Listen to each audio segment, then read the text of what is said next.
দিন দিন বেড়েই চলছে ছোট পর্দার অভিনয় শিল্পীদের পারিশ্রমিক। কোয়ান্টিটি নয়, কোয়ালিটির দিকে মনোযোগ দিতেই তারা পারিশ্রমিক বাড়াচ্ছেন, এমনটাই দাবি তাদের। তাই কাজের সংখ্যা কমিয়ে কাজের মান বাড়ানোর চেষ্টা করছেন তারকারা।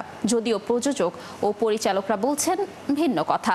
বর্তমানে তারকা শিল্পীদের পারিশ্রমিক কেমন, পরিচালক সূত্রে সেটাই খোঁজার চেষ্টা করেছেন সহকর্মী আফফান মিতুল।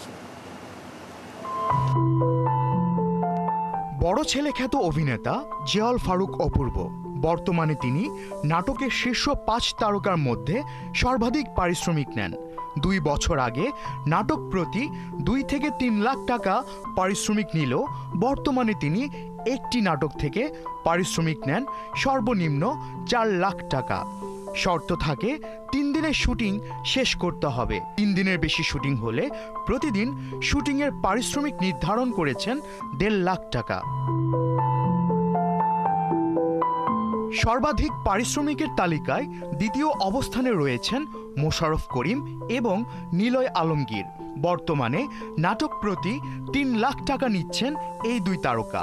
নিলয় আলমগীরের বেশিরভাগ নাটকই মিলিয়ন ভিউ ছুঁয়ে যায় মুক্তির পরপরই।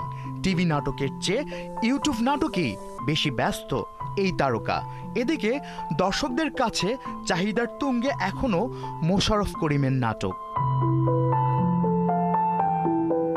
সর্বাধিক পারিশ্রমিকের তালিকায় তৃতীয় স্থানে রয়েছেন তৌসিফ মাহবুব, মুশফিক আর ফারহান এবং জোভান। নাটক প্রতি তারা ২ থেকে ২.৫ লাখ টাকা নিচ্ছেন। হালের ক্রেজ খায়রুল বাশার নিচ্ছেন ১ লাখ টাকা। অভিনেতাদের পাশাপাশি পারিশ্রমিক বাড়ানোর দৌড়ে এগিয়ে আছেন অভিনেত্রীরাও।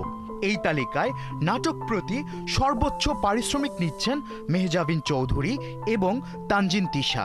জানা গেছে তারা নাটক প্রতি নিচ্ছেন ১.৫ থেকে ২ লাখ টাকা। হালের ক্রেজ সাফা কবির এবং তটিনী। এই প্রজন্মের দর্শকরা তাদের নাটকে বুঁদ হয়ে থাকে। তারা নাটক প্রতি নিচ্ছেন ৮০,০০০ টাকা থেকে ১ লাখ টাকা।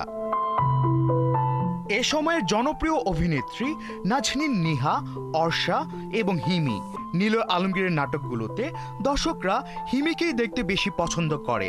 হিমি নিচ্ছেন নাটক প্রতি ৫০,০০০ টাকা, অর্ষা নিচ্ছেন নাটক প্রতি ৬০,০০০ টাকা এবং নাজনীন নিহা ৭০,০০০ টাকা। আফফান মিতুল, ৭১।